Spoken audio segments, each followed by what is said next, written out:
അപ്പോസ്തല പ്രവർത്തികൾ 3-ാമത്തെ അധ്യായം അതിൻ്റെ 4-ാമത്തെ വാക്യത്തിൽ ഇങ്ങനെ നമുക്ക് കാണാൻ കഴിയും. പത്രോസ് യോഹന്നാനോട് കൂടെ അവനെ ഉറ്റുനോക്കി, ഞങ്ങളെ നോക്കൂ എന്ന് പറഞ്ഞു. ഈ പദം ഭയങ്കര ചിന്തനീയമായ ഒരു പദമാണ്. 40-ലധികം വയസ്സ് പ്രായമുള്ള സുന്ദരമെന്ന് പറയുന്ന ദേവാലയ ഗോപുരത്തിൽ അമ്മയുടെ ഗർഭം മുതൽ മുടന്തനായ ഒരു മനുഷ്യനെ നോക്കി പത്രോസും യോഹന്നാനും കൂടെ പറയുന്ന പദങ്ങളാണിത്. ഞങ്ങളെ നോക്കൂ. ഈ പദം ഭയങ്കര ശക്തമേറിയ ഒരു പദമാണ്.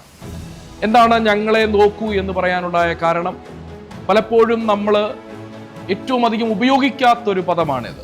കാരണം നമ്മളിങ്ങനെ പറയാറുണ്ട്, ഞങ്ങളെ നോക്കണ്ട, പകരം നിങ്ങൾ ദൈവത്തെ നോക്കിയാൽ മതി. പക്ഷെ പത്രോസും യോഹന്നാനും പറഞ്ഞത് ഞങ്ങളെ നോക്കണ്ട, ദൈവത്തെ നോക്കിക്കോ എന്നല്ല, പകരം ഞങ്ങളെ നോക്കൂ എന്ന് പറഞ്ഞു. ഇത് പറയണമെങ്കിൽ നമ്മുടെ പരസ്യ ജീവിതവും രഹസ്യ ജീവിതവും ദൈവസന്നിധിയിൽ നീതിയുള്ളതായി തീർന്നെങ്കിൽ മാത്രമേ അങ്ങനെ പറയാൻ കഴിയൂ.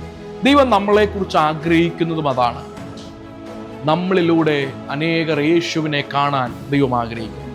കർത്താവിൻ്റെ സ്വഭാവം നമ്മളിലൂടെ പുറത്തു വരാൻ ദൈവം ആഗ്രഹിക്കുന്നു. ഇങ്ങനെ നമ്മുടെ പരസ്യ ജീവിതവും രഹസ്യ ജീവിതവും ഒരുപോലെ കുറ്റമറ്റതായി മാറുമ്പോൾ മറ്റുള്ളവരോട് ഞങ്ങളെ നോക്കൂ എന്ന് ധൈര്യത്തോടെ പറയാൻ നമുക്ക് കഴിയുമ്പോൾ നിശ്ചയമായും ദൈവത്തിൻ്റെ അത്ഭുത പ്രവൃത്തി നമ്മുടെ നടുവിൽ വെളിപ്പെട്ടു വരുവാൻ തക്കവണ്ണം ഇടയായിത്തീരും. അതുകൊണ്ട് നമ്മുടെ ലൈഫിനെ നമുക്കൊന്ന് ക്രമീകരിക്കാം. നമ്മളിലൂടെ അനേകർ യേശുവിനെ കാണട്ടെ, നമ്മളിലൂടെ അനേകർ യേശുവിൻ്റെ സ്നേഹം അറിയട്ടെ. എന്നെ കാണുന്നവർ, നിങ്ങളെ കാണുന്നവർ യേശുവിനെ കാണുന്നത് പോലെ ആകട്ടെ. അങ്ങനെ ഒരു പുതിയ ലൈഫ് നമുക്ക് തുടങ്ങുവാൻ തക്കവണ്ണം അതിനുവേണ്ടി പ്രാർത്ഥിക്കാം, അതിനുവേണ്ടി സമർപ്പിക്കാം.